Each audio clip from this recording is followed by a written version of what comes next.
no, we are not going to move until we see and hear from the president. And this has continued. In Lira, in Oyam, when I was arrested actually before we went to a patch, the people actually came.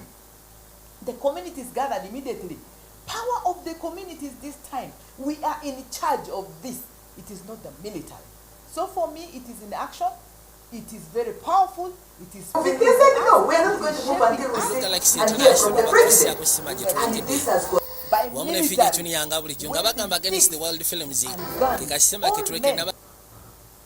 The power of the presence of the communities that came, women carrying their babies on their backs, that is so powerful. And it has remained with me throughout. And of course, the teamwork. We need to be documenting this. We must stay resilient. We must stay on top of whatever. Nothing should come between us and our delivery of Uganda.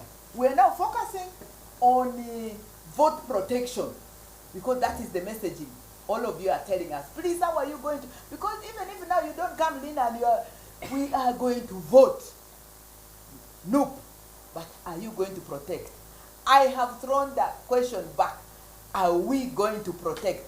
Yes, we are going to protect our votes. And we are working towards making sure that, in fact, mapping all the loopholes and mapping all the polling stations. So we have left actually the campaign because it is a done deal. We are now focusing on vote protection, voter safety and security, away from rigging, away from buying, away from intimidation, away from the sticks, away from the military, away. We are saying we will deliver these votes. And we can do it. We are going to do it together. This time, for the first time, Ugandans have owned this process. They are not leaving it. They were not even telling us, you shake the mangoes. No. You know, the shaking the mangoes is about pay us. People do not actually want to hear about that. They have owned the process. And that is one thing NOP has given to the people of Uganda. Power to us. So, Northern Uganda, we set that trend. We are very excited about it. We are waiting the second round. And we are actually going to raise the bar even higher.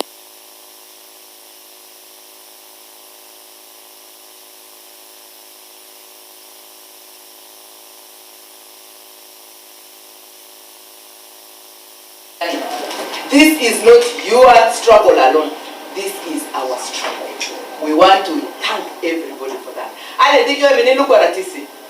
I'm a dear I'm a West Nile, I'm a Bakidi Ba, Oru, Uganda, Oluzungua, Karamojo asi, Buganda asi, Mbarara asi, Paorokina, Aleruan in there, Tebandenga, Deruan Niko. Ani Apadete Yabiskor, Ametikiti Tualo, Ametikiti Urikoko, Ametikiti Asi or Posi, Asi or Kasi, Ametikiti Ada, and wrote the Anilua Parakaniko, and wrote the Aletara Uganda Odin. We want to see the new Uganda delivered in practice. Our reform, Apoyamate, and please be on notice. We are back on track and we are coming to Arua. We are coming to Moyo, we are coming to Koboko, we are coming to Yumbe. We are going to reach everywhere, physically and also by our voice and the representations, because you know time is now left very few, very short towards the elections. We totally want to be in every village, and we know and we believe by the representatives, people like Opingopi, people like Haddad, people like Victor and all the candidates. We know we are present and we know we are waiting January 14th. Our first arrow, Oriyo. Our four. Apoyo Matek. Apoyo, very yeah. You motivate me, Dr. Lina Zedriga. When you were speaking here, my mind ran back and the sight came back to my eyes when you were behind the bars. But you are telling me, you go, don't slow down, you keep moving. Yes, I was telling you, you have no business here.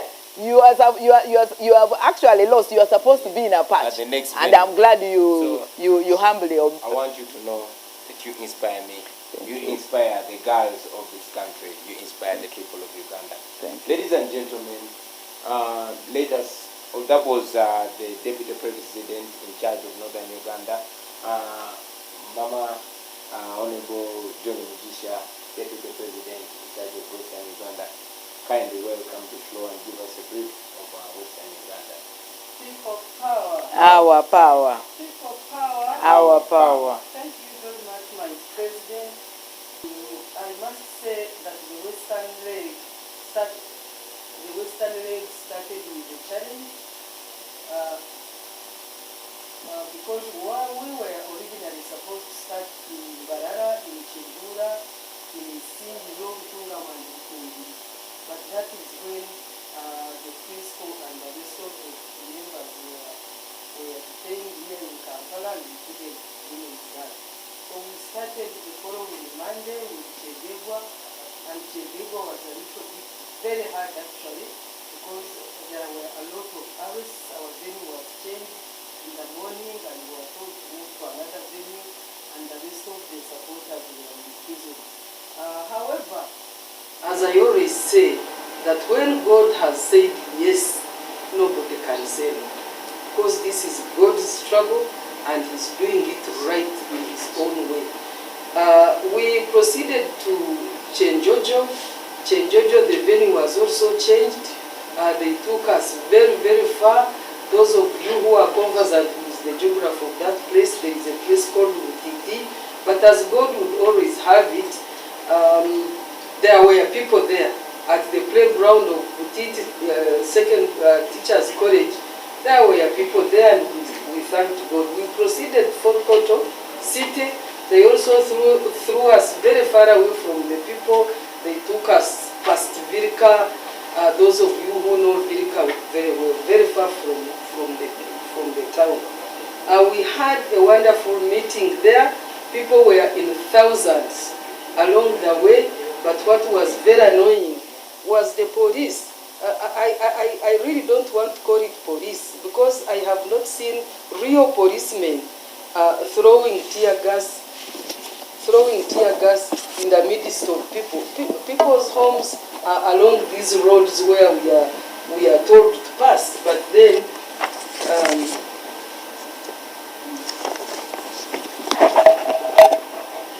okay.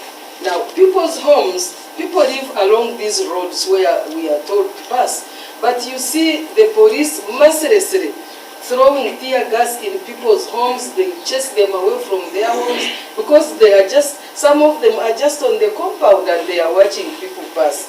But then people are brutalized in that manner. Then the following day we had to go to Bundubujo. We went to Bundubujo. We were denied entry into Bundubujo town, but we also had a wonderful meeting where they stopped us. In other words, what am I saying? That wherever we have been, it doesn't matter where they throw us, people will always find us there. In Bunyangabu, it was very wonderful. It rained, but people braved the rain. And then, you know, we had a wonderful meeting, and it was only in Kasese that people were killed. We saw the army, because that was not police. You could imagine that there was external aggression or external attack. Because the army that was in Kasese, you'd think that Rwanda had attacked Uganda or Congo had attacked Uganda. Because there were very many of them.